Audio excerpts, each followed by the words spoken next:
ఇంకేమైనా పెట్టొచ్చు, ఇంకొక 24,000.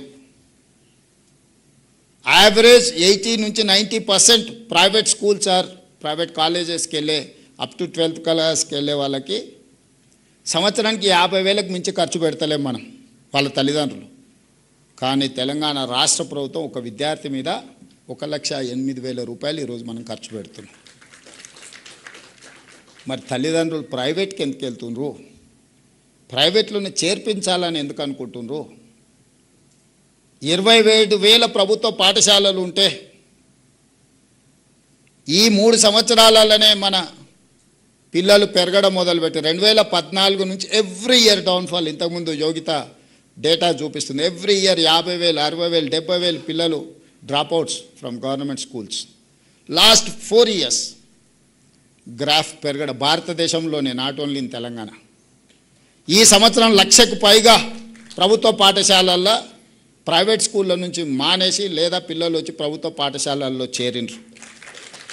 28వ స్థానం ఉన్న తెలంగాణ రాష్ట్రం విద్యలో 18వ స్థానానికి వచ్చింది 2 సంవత్సరాలు మీరు కష్టపడితే దేశంలో. నేను ఇప్పుడు మిమ్మల్ని అడుగుతున్నా, 2023 డిసెంబర్ కంటే ముందు మీరే టీచర్లు, ఇవే పాఠశాలలు మారలే, పిల్లలు మారలే, మా టీచర్లు మారలే. అంతకంటే ముందు 14 నుంచి 23 వరకు ఎవ్రీ ఇయర్ ఎందుకు డౌన్ఫాల్ చూసింది? 24 నుంచి 26 వరకు ఎందుకు అప్ ట్రెండ్ చూస్తున్నాం మనం? పొలిటికల్ ఎగ్జిక్యూటివ్ యొక్క అటెన్షన్, మా అటెన్షన్, మా ఫోకస్ ఎక్కడ ఉంటుందో మా యంత్రాంగం ఫోకస్ కూడా అక్కడనే ఉంటుంది. As a team leader I have to focus on certain things. Then only my chief secretary, my education secretary or my IT secretary will focus on that. నాకే ప్రాధాన్యత లేనప్పుడు నా దగ్గర ఉన్న సిబ్బంది, నాతో కలిసి పనిచేసే సిబ్బంది ఎందుకు వాటి మీద దృష్టి పెడతారు? ఈరోజు కొంతమంది అంటున్నారు, నిన్న మన కొందరు మాట్లాడుతూ ఉండే, తెలంగాణలో విద్యాశాఖకు పూర్తి స్థాయిలో మంత్రి లేడు, అర్జెంటుగా రేవంత్ రెడ్డి గారు పూర్తి స్థాయి మంత్రిని విద్యాశాఖకు నియమించాలని. నేను మిమ్మల్ని అడుగుతున్నా, పర్ఫామ్ చేసినందుకు నేను విద్యాశాఖ నుంచి తొలగాల? లేకపోతే నర్సరీ, ఎల్కేజీ, యూకేజీ ఇంట్రడ్యూస్ చేసి నర్సరీ నుంచి 12th క్లాస్ వరకు బ్రేక్ఫాస్ట్ ఇచ్చినందుకు నేను తొలగాలనా? లేదంటే 14 సంవత్సరాలు మీ ప్రమోషన్స్, మీ ట్రాన్స్ఫర్స్ లేకపోతే 23,000 మందికి ప్రమోషన్లు ఇచ్చి 30,000 పైగా టీచర్లను ట్రాన్స్ఫర్స్ చేసినందుకు విద్యాశాఖ మంత్రిగా నేను తొలగాలనా?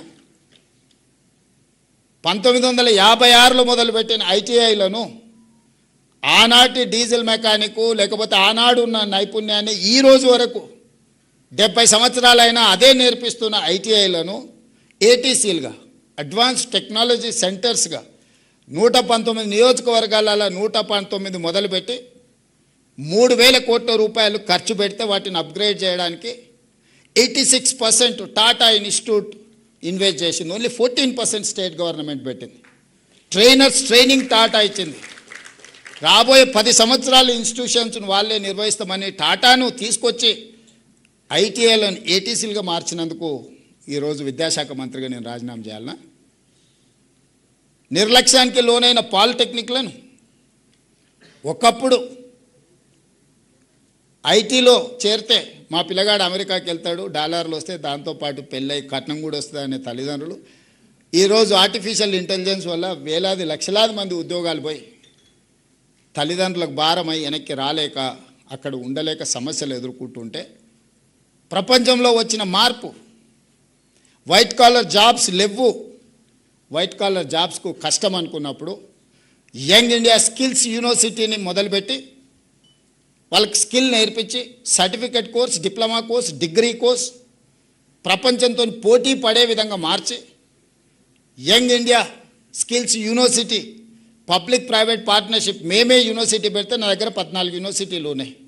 వాటి పరిస్థితి ఏముందో ఇక్కడ ఉన్న మా వీసీలు ఉన్నారు, లేకపోతే హైయర్ ఎడ్యుకేషన్ శాఖ బాలకృష్ణ గారు వీళ్ళందరూ ఉన్నారు.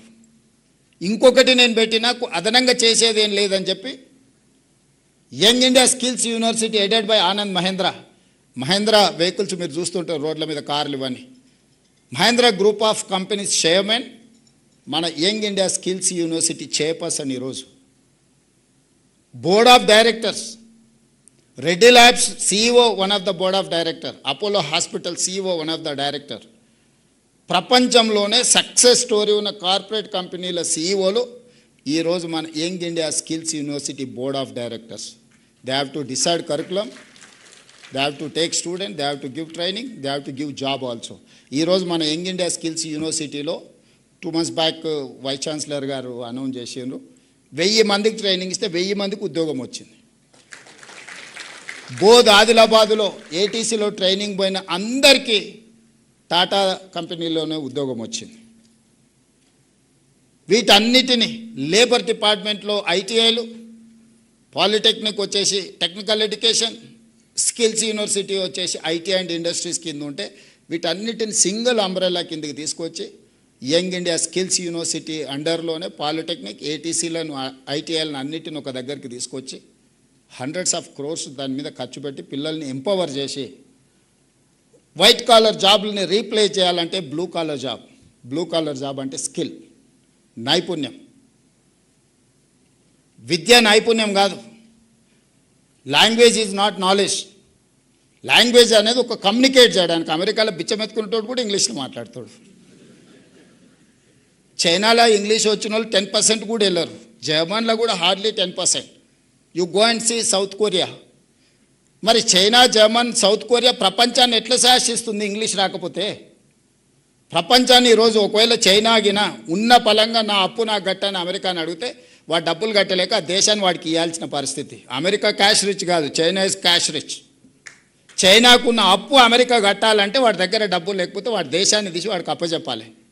ఊర్లలో అప్పుడప్పుడు మనం భూమి ఇల్లు పెట్టి అప్పు తెచ్చుకుంటే కట్టలేక ఇల్లు భూమి వానికి అప్పులోనికి ఇస్తాం కదా పటానికి. అట్లా అమెరికా దేశాన్ని చైనాకి ఇవ్వాల్సిన పరిస్థితి. అందుకే ఎవరు ఏది మాట్లాడినా, ఎవరు ఏం చెప్పినా, 25 సంవత్సరాలు మనం అమెరికా వైపు చూసినాం, చాలా నేర్చుకున్నాం, చాలా సంపాదించినాం, చాలా గుర్తింపు వచ్చింది. ఇక అమెరికా అనేది మనకు అంత గొప్ప అవకాశాలు ఇచ్చే దేశం కాదు. ఇప్పుడు మనం ఫోకస్ షిఫ్ట్ చేయాల్సిన జర్మనీ మీద, జపాన్ మీద, సౌత్ కొరియా మీద, సింగపూర్ మీద, చైనా మీద. ఈరోజు కోట్లాది ఉద్యోగాలు, ఉపాధి అవకాశాలు ఆ దేశాలలో ఉన్నాయి. మనం జర్మనీ నేర్చుకోలే, జపనీస్ లాంగ్వేజ్ నేర్చుకోలే, కొరియన్ లాంగ్వేజ్ నేర్చుకోలేదు. ఈ లాంగ్వేజ్ కొంచెం కొంచెం వచ్చినా మనకు సాంకేతిక నైపుణ్యం ఉంటే లక్షలాది రూపాయల జీతం ఇచ్చి మనల్ని ఈరోజు ఉద్యోగం ఇవ్వడానికి ఆ దేశాలు మన కోసం ఎదురు చూస్తున్నాయి. అందుకే ఈరోజు నర్సరీ నుంచి 12th వరకు ఎడ్యుకేషన్లో లాంగ్వేజ్ ఉండొచ్చు, నాలెడ్జ్ ఉండొచ్చు. కేశవరావు గారి క్లాస్ రూమ్లో నిర్బంధ విద్య కాదు, వాడికి అవగాహన, వాడికి తెలివి, వానికి విషయ పరిజ్ఞానం ఉండాలని. 12th తర్వాత స్కిల్ వైపు షిఫ్ట్ చేయాలనేది నా ఉద్దేశం. అప్ టు 12th వరకు ప్రపంచం పట్ల సంపూర్ణమైన అవగాహన ఉండాలి. ఈ సంపూర్ణమైన అవగాహన ఇచ్చే టూలే మీరు ఇవ్వకుండా అది జరగదు. ఈరోజు